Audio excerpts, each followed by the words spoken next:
Welcome back, everybody, to LIFTALK. This is episode number 69, and Kelvin and I today are joined by two very special guests, two members of the IPF Executive Committee. Would you guys be able to do a little introduction on yourselves?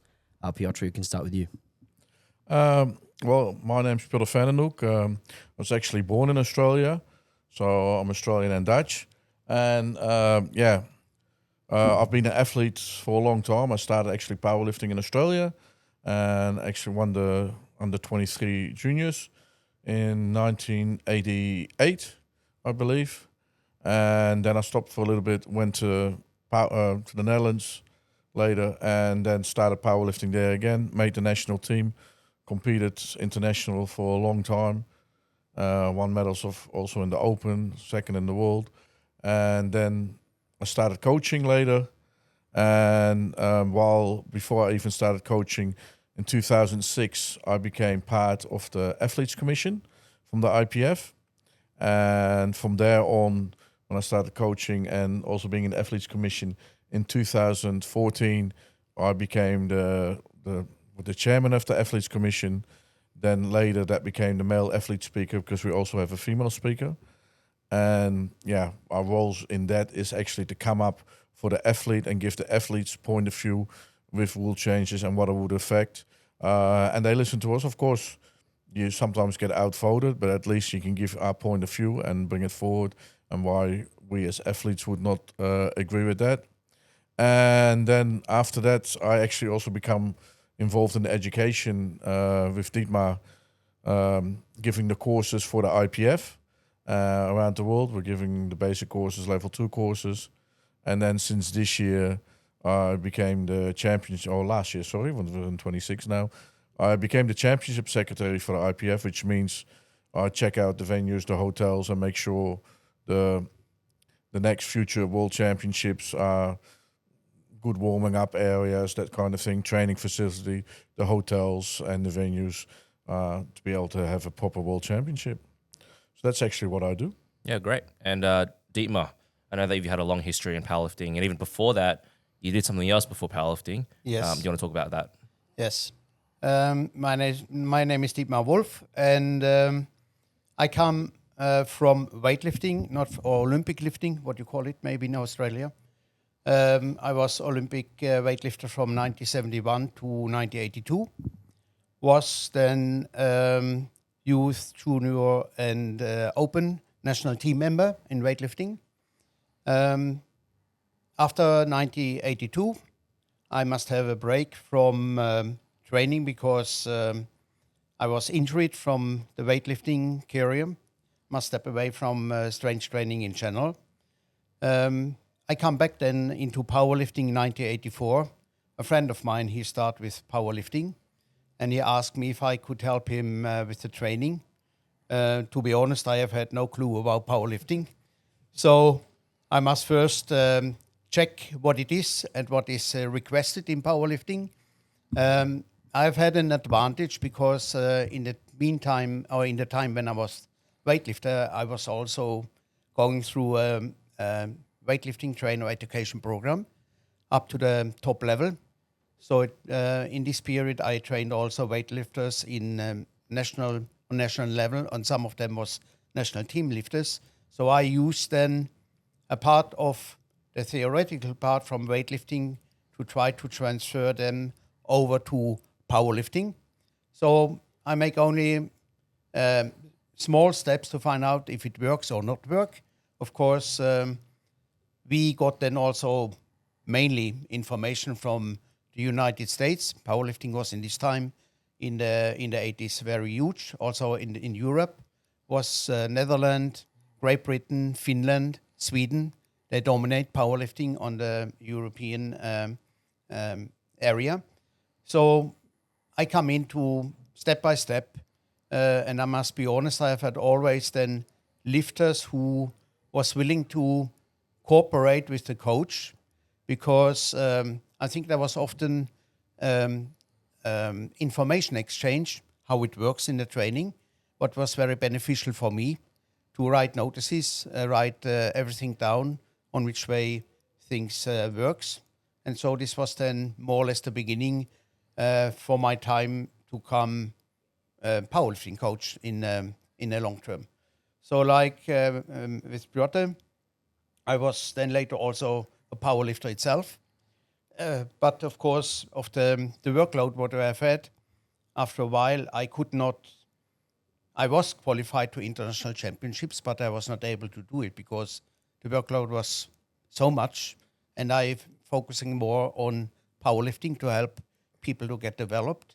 Then the National Powerlifting Federation come and ask me, I think it was 1986 or 87, to get the national team coach for the females and males. So then my part as an active powerlifter was restricted. I competed, but I did not more as this on national level. And related to the IPF, I was in the beginning, maybe in the beginning of the 90s, I was a part of some committees, law and legislation. I was also involved in the European Powerlifting Federation. I was there also in the law and legislation committee. Got there later the general secretary. Was then secretary till 2012 in the European Federation.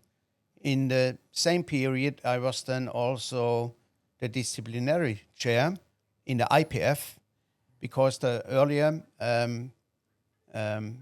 officer in the disciplinary committee, he got the president, in this time Detlef Albrings, and I took over his part from the disciplinary committee.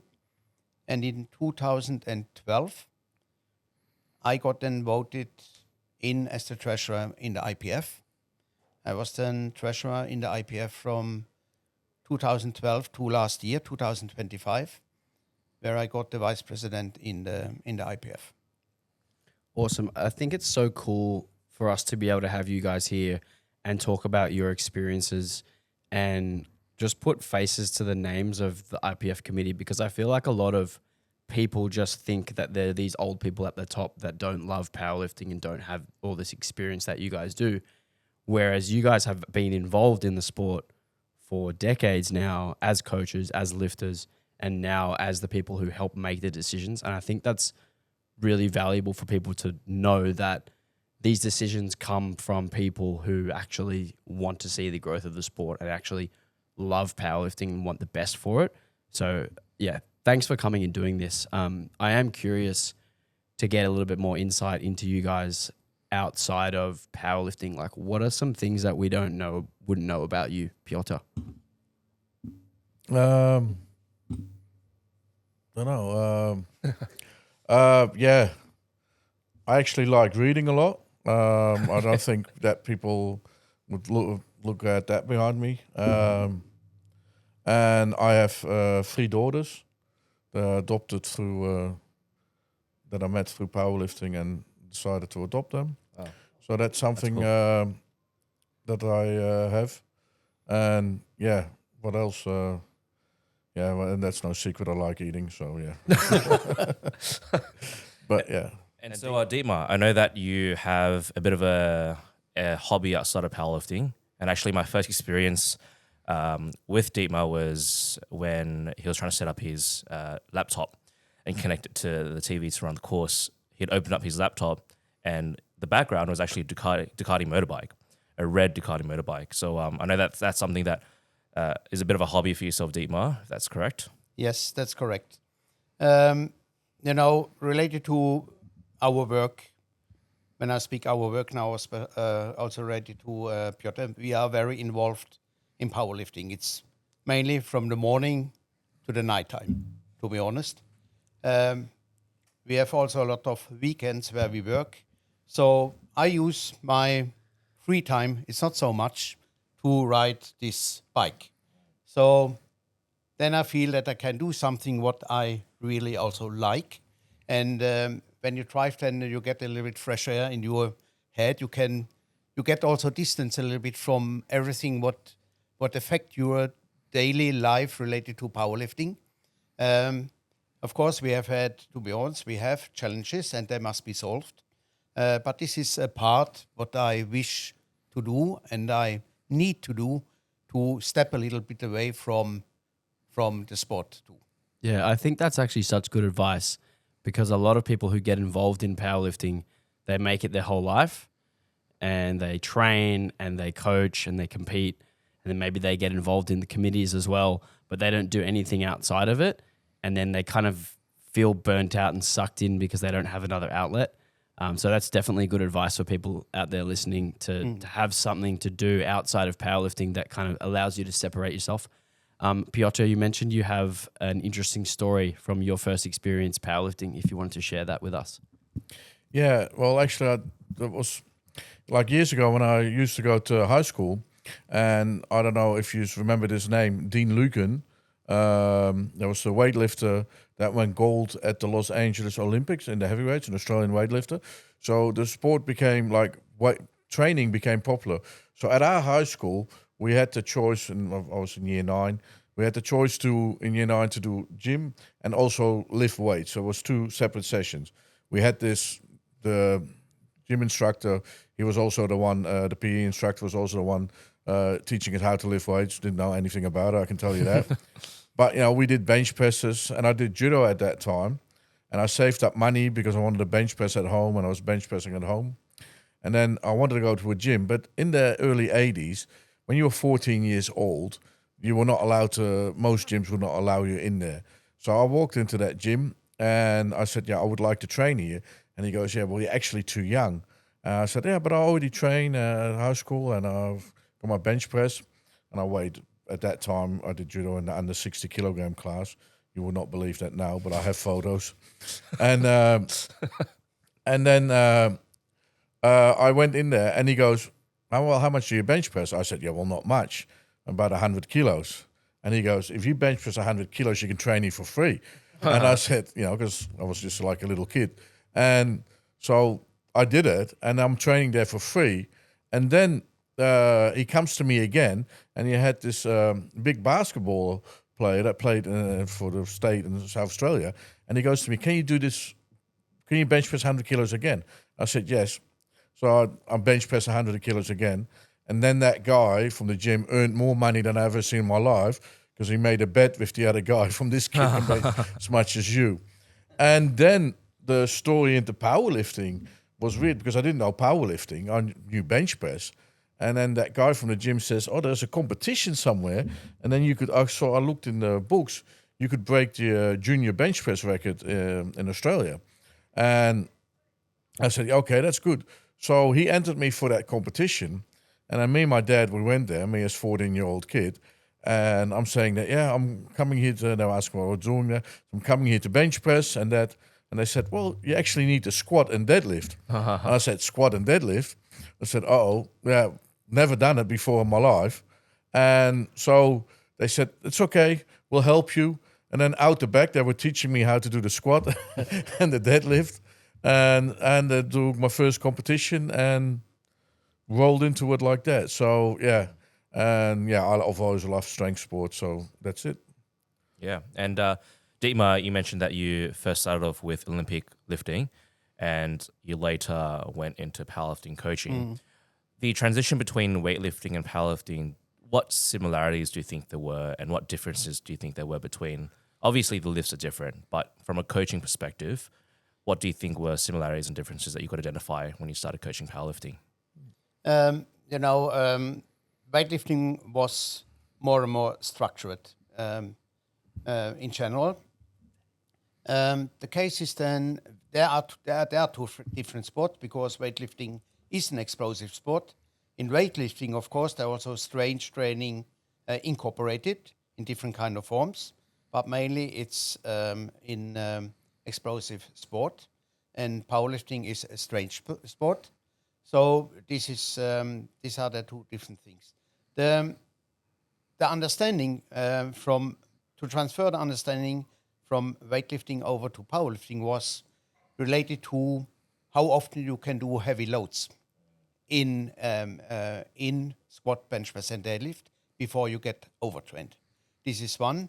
And in this time, as I say, there was not much information related to powerlifting training. The most people got the information through the powerlifting magazines from the States or from other country and try copy and paste. So there was also not what we have now, and that's very good, that we have now individual trainings programs. Earlier it was only blueprints. So if you would have a group of a couple of persons, it works maybe for 3 or 4. The rest will not succeed with this training. And they did not understand why, because there was also not enough information and not enough people who go deeper into understand about the physiological part, how the muscles work related to strength training related to weightlifting training. So as I brought up earlier, I wrote a lot of notices, from the reports what I got from the lifters, make notices how it works, and then you saw after a while that you must work individual. Also, only to come back to weightlifting too, we have had also when we trained weightlifting, there was not so much individual trainings programs either. And I saw many of my teammates in the national team, they lost the motivation because they did not succeed with the training. So this was for me then also the situation where I start to thinking about if I would start then as a coach, again also in powerlifting, that I focusing more on individual trainings program. So how did that develop then? How do you go from having this blueprint to then making those changes to make the program better suited to the person? First of all, I read a lot of researches, or I use a lot of trainings information from the Eastern Bloc. It was Russia, the Eastern Bloc, they have had the same training system, but each nation, they use their own methodics again inside of this, if it's basic. So the Russians train different to the Czech Republic. The Czech Republic train different to the Hungaries. Then you have had the ex-DDR, and you then have the Bulgarians. The Bulgarians, they have had a totally different training system.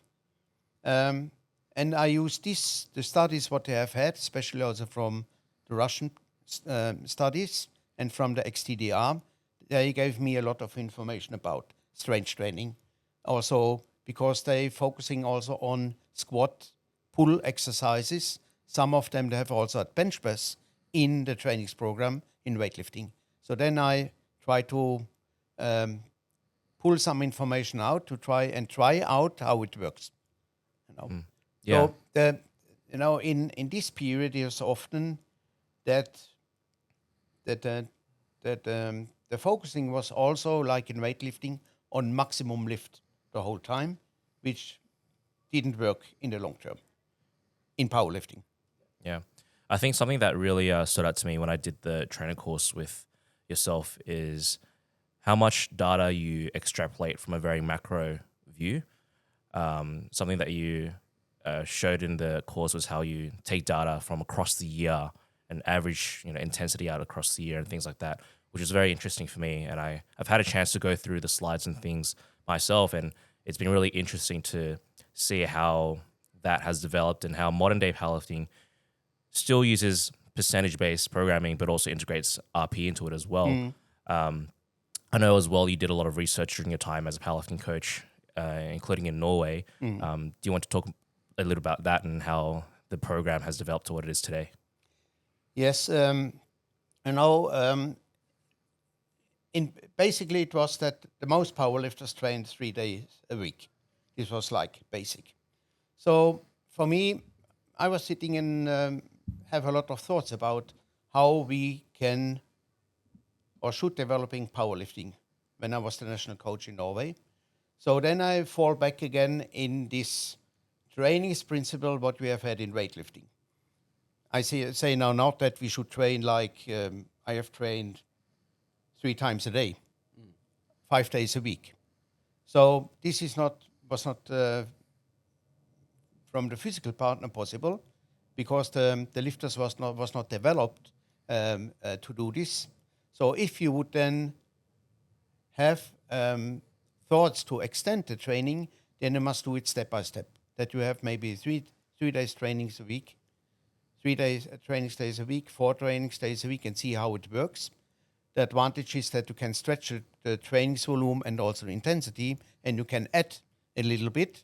But then again, it rely on how much and how accurate the lifter give you the feedback how the training work.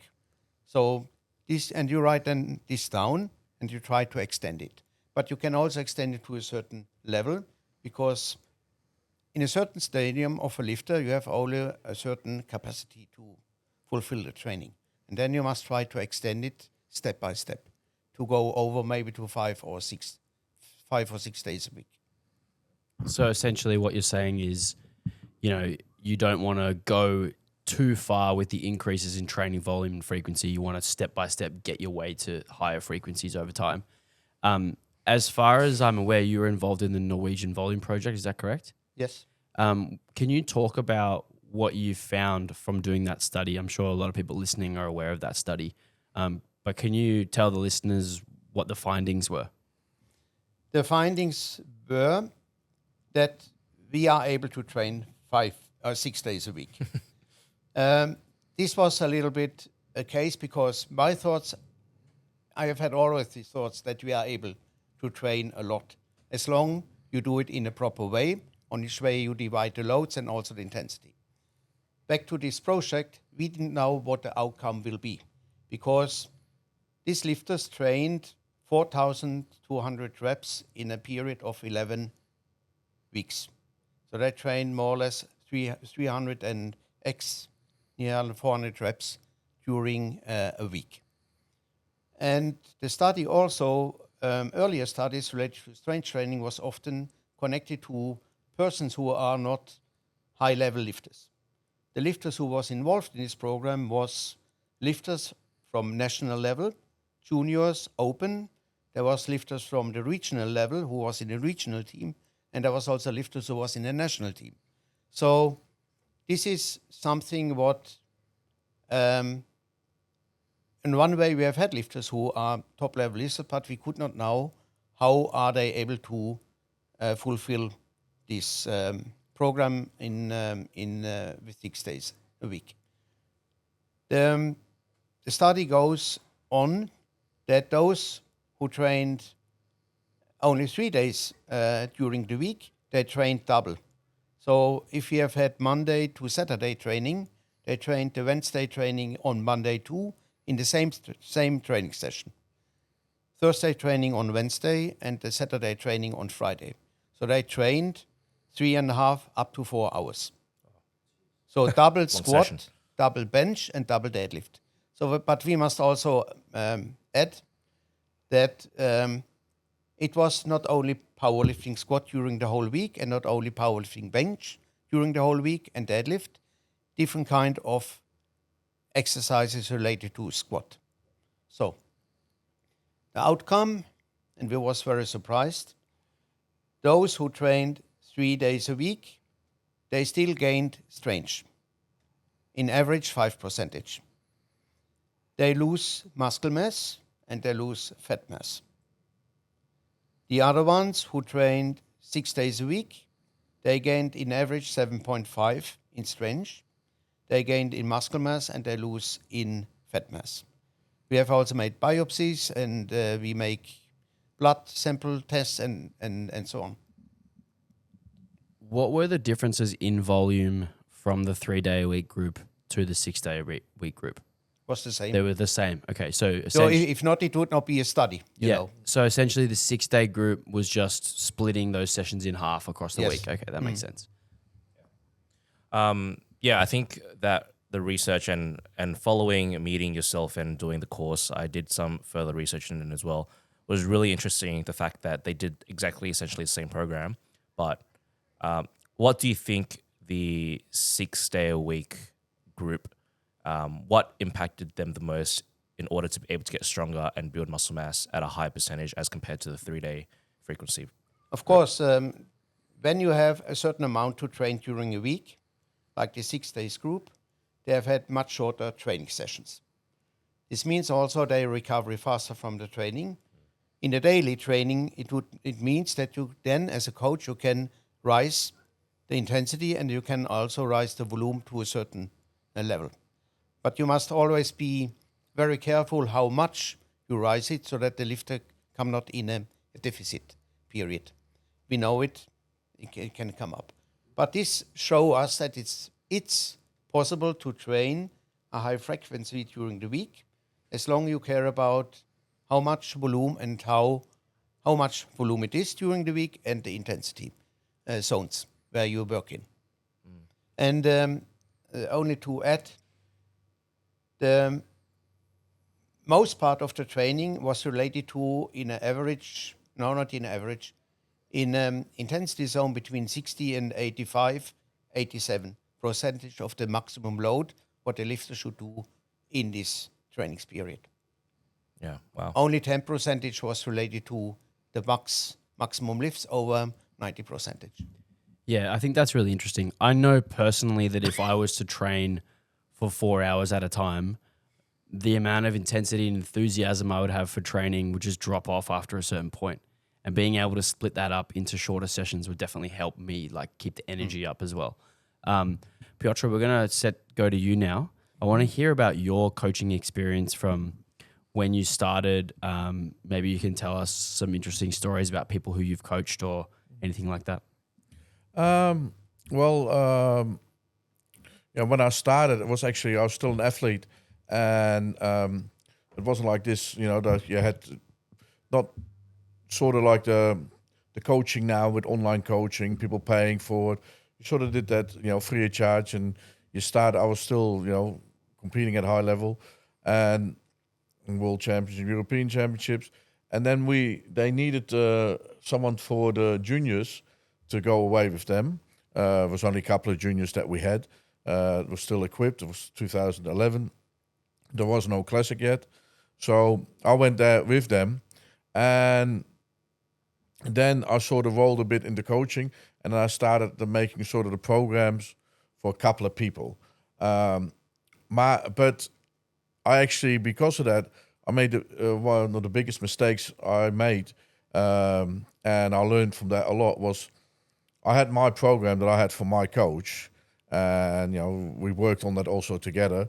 It was based a part on the Norwegian style and Dutch style, so I had a lot of elements from Dietmar in there as well, but also some from my coach, and we had that program, and my program, how that was based, worked really well. And then in 2000, I think 14 or 15, there was this Polish girl that I knew really well, was a friend of mine, Kamila Kasperska, and she was getting 8, 9, one day 7s, and it was her last year juniors. And so, the year after was last year juniors, and then she asked me from, and I was then, I think, 16 or something. She asked me, could you make a program for me? Because, I'm not going further. I said, yeah, well, because we talked. I said, yeah, we could try. So I based her program on mine. And within that year, she gained 80 kilos on a total, and she won the European Juniors and then became second in the world. And then I thought, whoa, this program is really good. So with a few of my own twitches to it.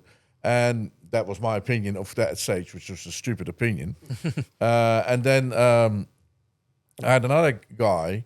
He was really on Dutch level. Not everybody said, average powerlifter will never reach the top. I put him on my program, and he ended up getting a lot stronger, and then ended up even breaking like the Dutch deadlift record.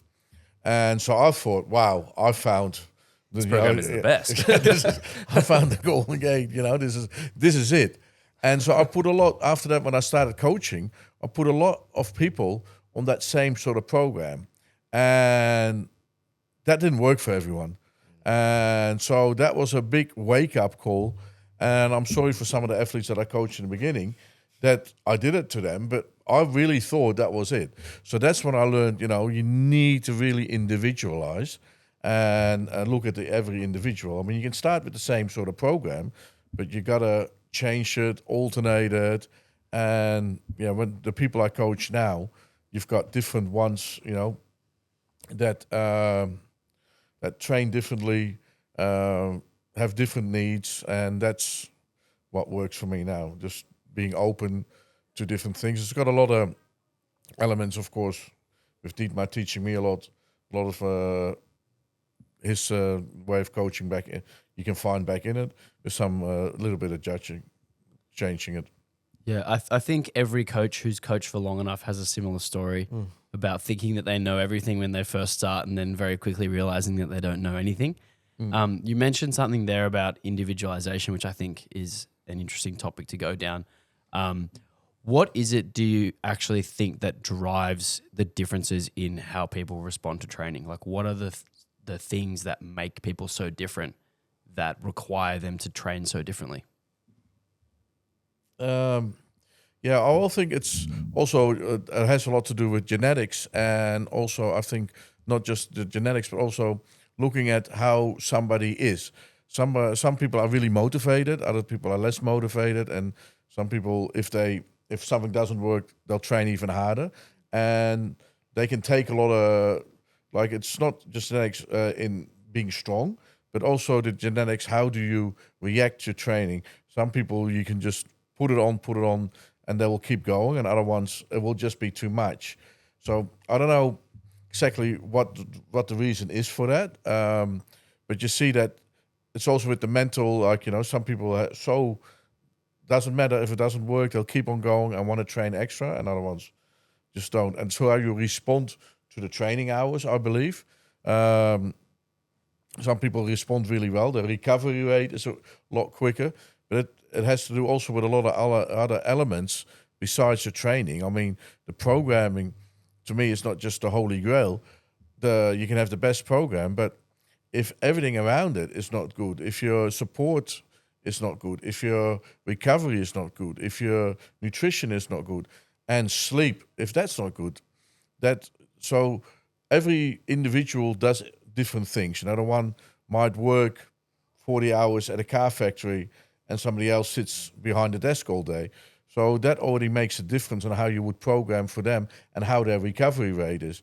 Because most people that work 40 hours in the car factory, they do not have the same ability to recover and handle the same volume as some of the the ones that are sitting behind the desk all day. Yeah. So I think a lot of individualization comes not just part of the genetics as part of it, but also how is their mental thing. For me, going to the gym is also really good for my mental health, and we know that for a lot of people, when they go to the gym, mentally it's really good for them. It's one of the best things that you can do to get back. But also the individualism has to do with what else do they do besides their powerlifting.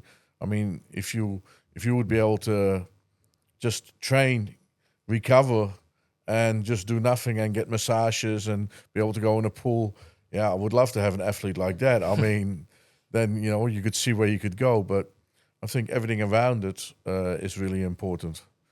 Yeah, I think the consideration of the individual factors, external factors that happen outside of training are definitely important, and something that coaches will know. If someone just doesn't have a good sleep before a heavy session, then already we know that they might be coming in possibly a little less motivated, a little less energetic.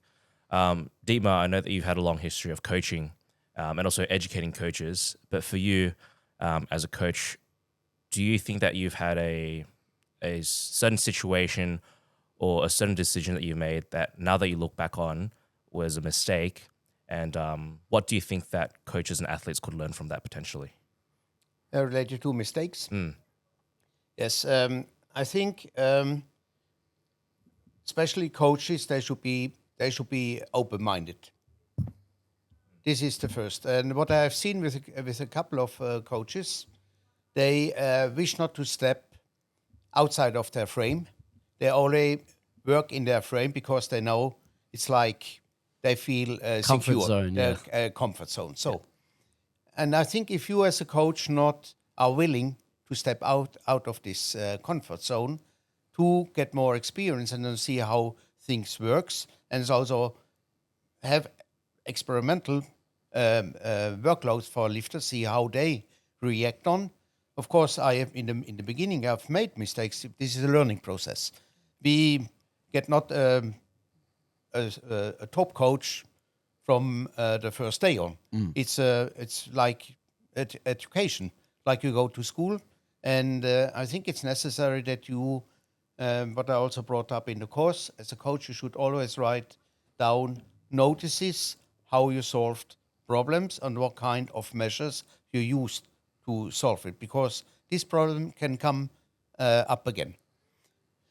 Then it's also I learned, I have also made mistakes in the beginning, because I was thinking, when you are a coach, and you give the guidelines and the workload, and the lifter should following without to come with critical questions. It was a part in the 80s, because there's only, what I also brought up in this course, there was only one way communication, not the two-ways communication.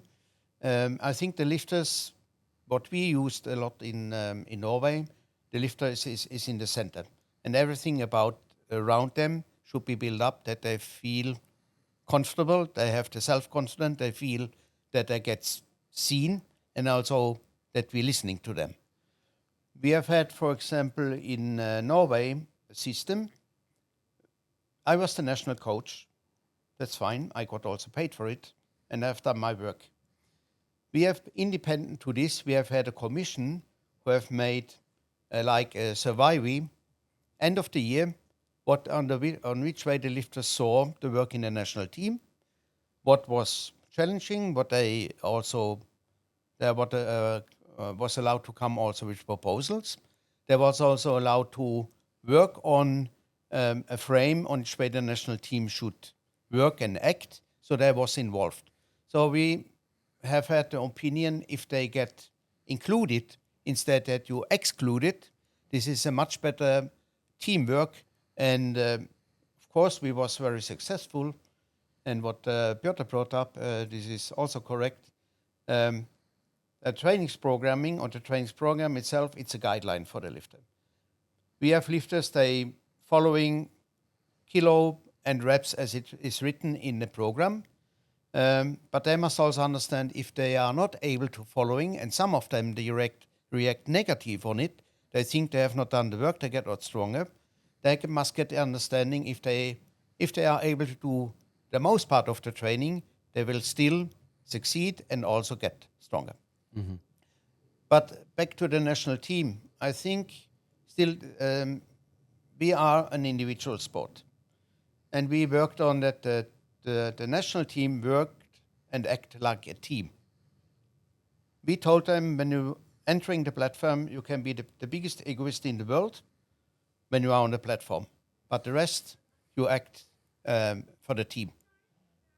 So, and this, I think this was also a part of that. We were successful with the team on international level. Very cool. I think it's great to hear someone with so much experience who still wants to broaden the toolbox and still learn more, because I feel like a lot of people get stuck in their ways and they don't look outside of that comfort zone that you mentioned, and then they don't grow and they don't actually experience that evolution as a coach on their own. Speaking of evolution, I'm interested in, obviously I've been in powerlifting, this is my 13th year. You guys are like triple that, or maybe even more than that. And I feel like I've seen powerlifting change a lot since I started, but you guys would have seen it change even more than that. I'm interested to hear from both of you on this one. What is one change in modern powerlifting that you guys love? Well, it was actually not really modern, but I think the best thing for powerlifting, what happened, is when also the IPF in 2006 brought the females and males together again at World Championships. It used to be separate, and you had your women's team and you had the men's team, and that would go away, but the interaction wasn't there. And I think that was one of the biggest, in my eyes, even though it's already 20 years ago, one of the best sets to move forward. it created a lot more understanding between both groups and more working together. So that was really fantastic. But if you look on the short range, and then especially with the introduction of the classic, what I like the most and the biggest change, it's become more, which also sometimes have negative, but it's become more mainstream. When I used to powerlift, and you would say you would squat or you do it in the air. Now you see advertisements for powerlifting.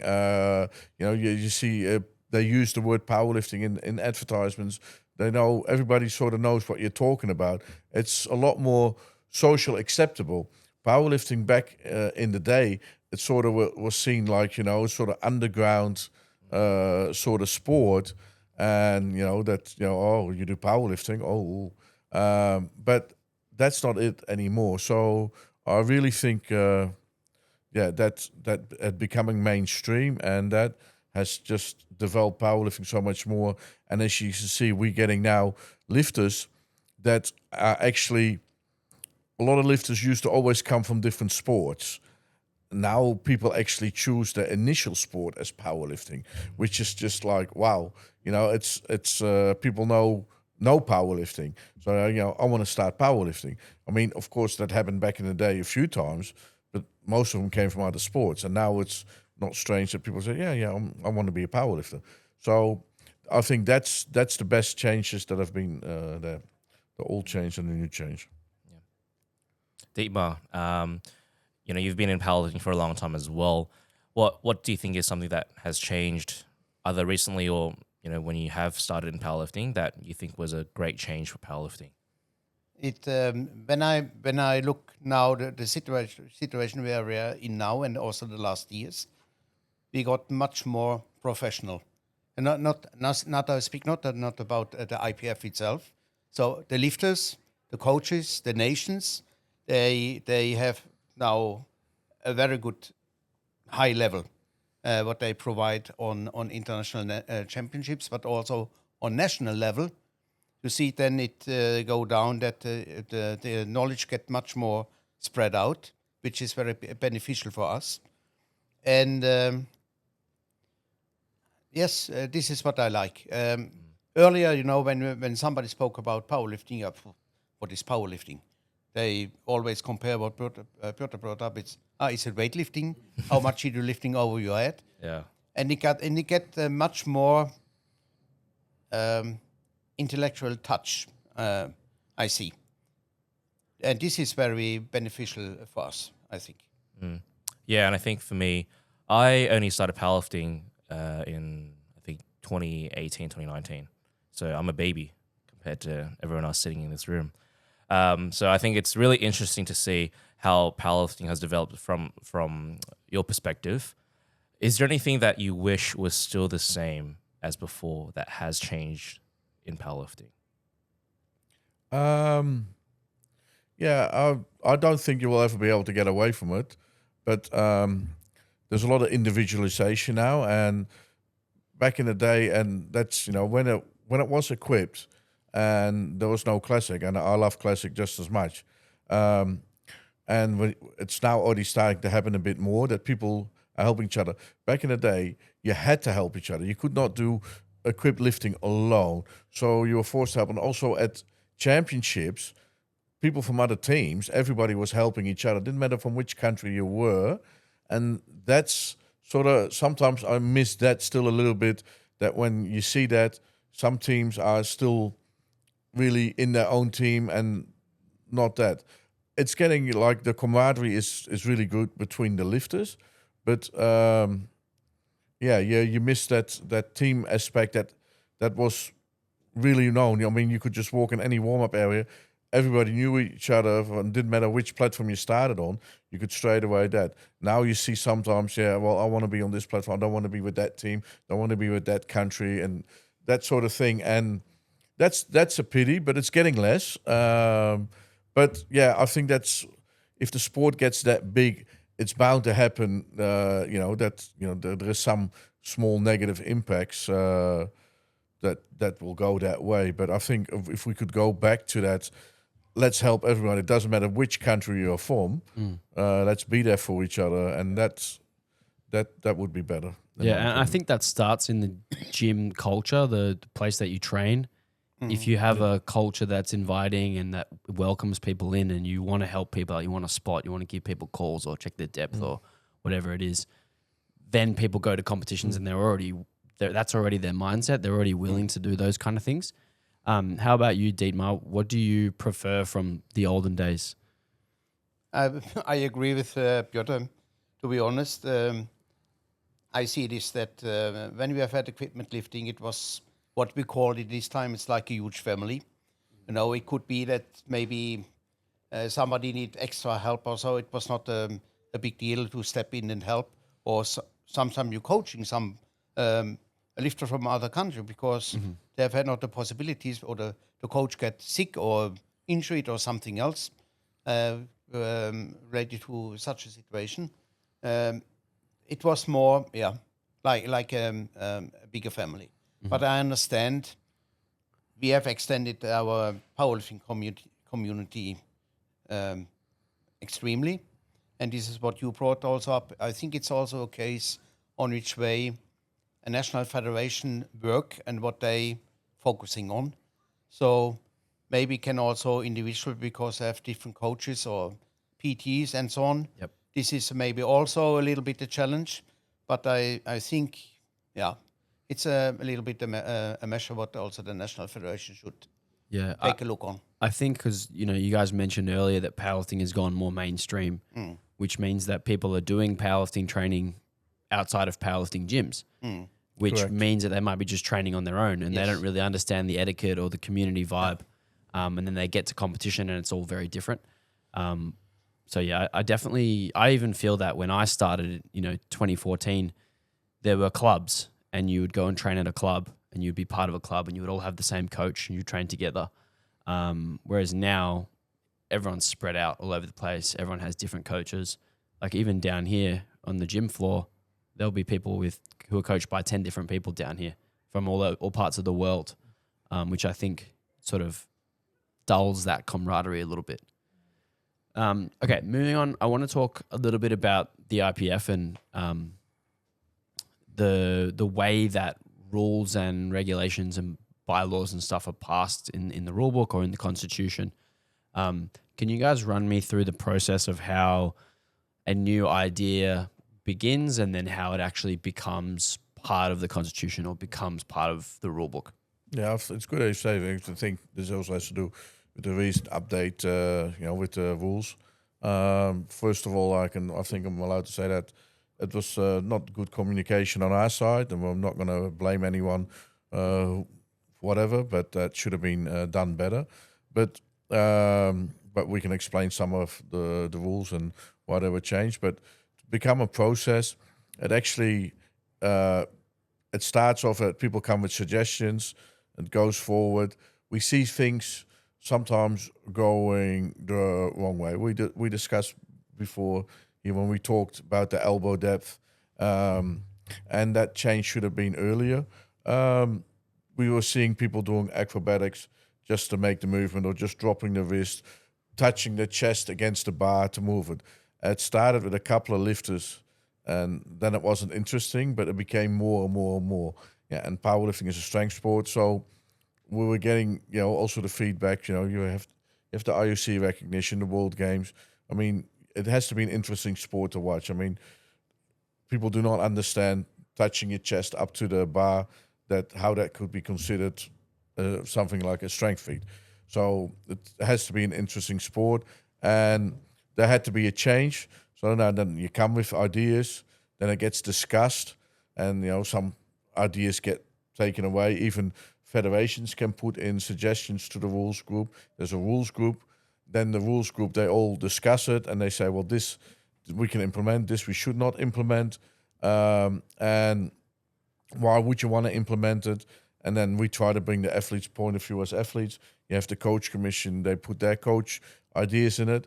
And then, of course, just like in a democracy, then it gets voted on in that rules group. And yeah, sometimes you're for a rule and sometimes you're against. For example, when I did equip lifting, I was always against squatting on depth because, but, you know, it was a rule, so we had to do it. So, but yeah, I mean, but being serious, I mean, some rules you vote for and some you don't, and you try to have as much input, and then of course it gets put out. But you know, also for the future, the IPF were planning, it should be out there, in my opinion, 2 months before, that everybody can get used to it, and then come the change and with explanations. Now it's come. We learned from our mistakes, so we listened to the other federations, and we're open for that. We're also humans. We make mistakes, and it's a good process. But that's how a process it comes. How a rule change would come. What is the craziest rule idea that has been taken to the committee? Like, what's the rule that you saw and you're like, that's insane. That's never going to be a rule. Cancel sumo. That's not going to be a rule. No, this one is. There was one. There was two. One was that we should do deadlift with straps. We should deadlift with straps. So, the other one was that when you pass a certain bodyweight category, then the total in kilos did not count to win the category. It should be then the points. Oh, I see. Like for super heavyweights. Yeah. So, but only to short come back to this question what you brought up. You know, we have a technical committee, and many of them, they're traveling to a lot of international championships. He, as a championship secretary, he's also present, and he's also the athlete speaker in addition. He's Cat 1 referee. I travel, and we have other people who are constantly at international championships. We observe on which way things will be conducted on the platform. So it can be a positive signal. It can also be a negative signal for the future. And what we must care about, that powerlifting should be represented as it should be, that the people understand the movements, what the lifter should do on the platform related to the technical rule book. And this is then when we decide, of course, what Pjotr brought in. We get also the nations are allowed to come with proposals. The technical committee decide this is maybe beneficial for us, yes or no. What can be the consequences if we implement it or vote on it, and what is not beneficial for us. And this is a little bit, yes, we walk a little bit in a very thin line sometimes, but we must make decisions only to prevent our sport. Yeah, I think that it's great that we're able to have you on this podcast and speak about these processes, because I think from a athlete's perspective, or even from a coach's perspective in a certain nation, from our perspective, or what people have told me, is that it just feels like it's like one angry old man from the IPF going, well, I'm going to implement this, and then just implement a rule without any due processes. Yeah, it's a sweaty, angry old man who said, I don't like bench press. I don't like it. So it's great that we've had you guys here to provide like a human aspect and explain that it is voted on. There are processes that the IPF does follow. There's a lot of stakeholders and opinions that are provided, and sometimes you agree, sometimes you don't agree, but overall, it's for the benefit of the sport. Yes. And the development of the sport, to ensure that we are achieving the goals, and ultimately the benefit of the lifter as well, to be able to be recognized, and for the IPF to be recognized by the IOC, for example, and to be included in World Games. Alex, you had something to say? Yeah, something that you guys both mentioned was the Olympics. So what is the current stance of the IPF with regards to the Olympics? Is that something that they're hoping to achieve soon? And if so, how are they hoping to get there? I mean, I would love to say that it would be soon. We are we're applying again for the IOC recognition. We're under AIMS, and we're in the highest tier. So that means there's a lot of sports on lower levels that are further. So we're on the highest tier. So we could be in. I think it's a lot benefit by the sport becoming more mainstream and bigger, more sponsors, more money. That will make a big difference. I would love to say it's going to be soon, but not yet. But being IOC recognized has also a lot of other benefits, because it will also, for a lot of nations, they will be able to get more money from their national sporting bodies, government, because for the World Games, there's in a lot of nations, there's always money coming for that. You know, they get included in that because powerlifting is in the World Games. You know, they get treated the same as the people that go to the Olympics.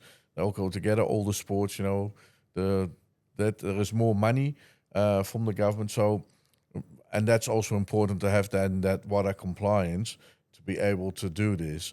So we don't just do things because we think, now, you know, we want to do this, but it is beneficial for a lot of nations to be able to get more money to develop powerlifting in their own country. And what do you think that Olympic powerlifting would look like? Would it look like the World Games where they combine weight classes and compete on points, or would it be weight classes competing on total like in weightlifting?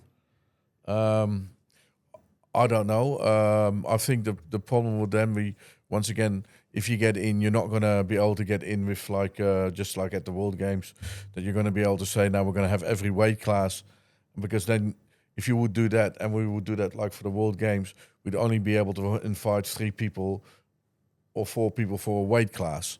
Yeah, and that doesn't make that already loses the interest in the sport. So most likely it would be on the GL points, like a World Games basis. And I think that going back to compliance with being or looking to achieve IOC recognition from, again, the like local or regional level, I think a lot of people tend to not understand the importance of anti-doping and making sure that you're doing for us, it's the SIA updates, and making sure that you are following these due processes. But ultimately, it is for a higher level, I guess, like goal. In terms of the IPF moving forward, as you mentioned, the goal is for IOC recognition. Is there anything else that you think the IPF is looking to achieve moving into the future? Anything else planned that you see as something that would be beneficial for the sport and for the International Federation? Well, like we discussed before about the FISU World Championships now being that. We're part of the FISU in Europa, and now part of UEFA. So, and then that will be part of that. That gives an opportunity for students, not yet, but because this is going to be the second World Championship, has a lot of benefits for the university sport, and that will get us eventually in the university games, and that everything bringing that closer. Personally, I love shows at Sheffield.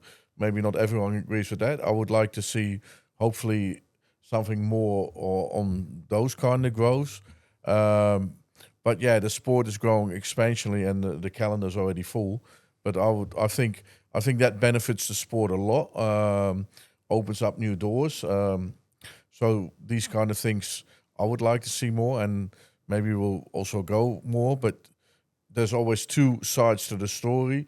You also want to protect your world championships.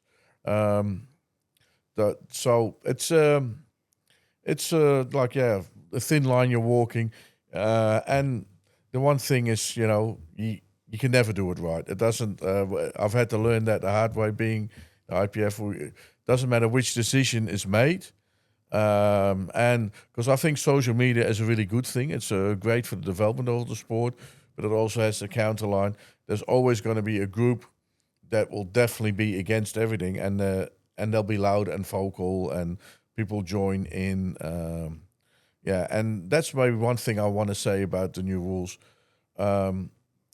with respectful leaving the platform. To me, it was so funny. It had no word in there, anything about celebration. This is what I said. We did a podcast episode on that topic, and that's exactly what I said. There's no word. The word celebration wasn't used, and everyone just took it so far. Yeah, I mean, celebration. We love celebration. We want to see that as much as possible. But being respectful, what was actually meant with that more is we've seen lately, like coaches and lifters looking threatening at referees for making certain decisions, kicking against the deadlift jack going off the platform.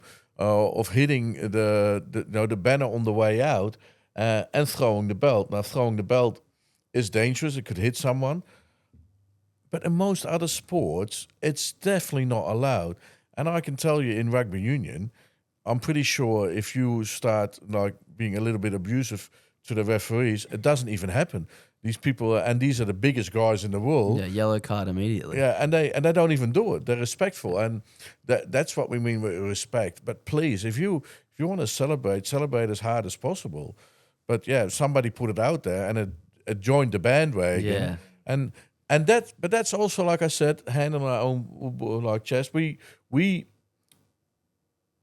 didn't put the explanation out there, and of course, the thing is, you can interpret it everything. So that's our fault for not putting the explanation out there. And I think we as IPF, we apologize for that, and it should be out there. But yeah, the rest of the rules are still, everything's being discussed, and then we'll start on the 1st of March. Only to come back to your question related to the IOC recognition. It's we get we have observers who check what we do during the year and what we have done the last years. When you spoke about nations and also regions, we have regions where we must still work on to get more developed. This is a part also from the IOC recognition. The other part is this what Pjotr brought up with the anti-doping policy.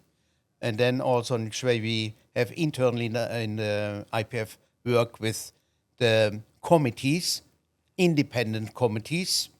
So, and this has been better developed now since to be honest, to say it got better now since we have a new board or have an exchange party in the board, because it gets much more democratic where the commissions can work as they should work.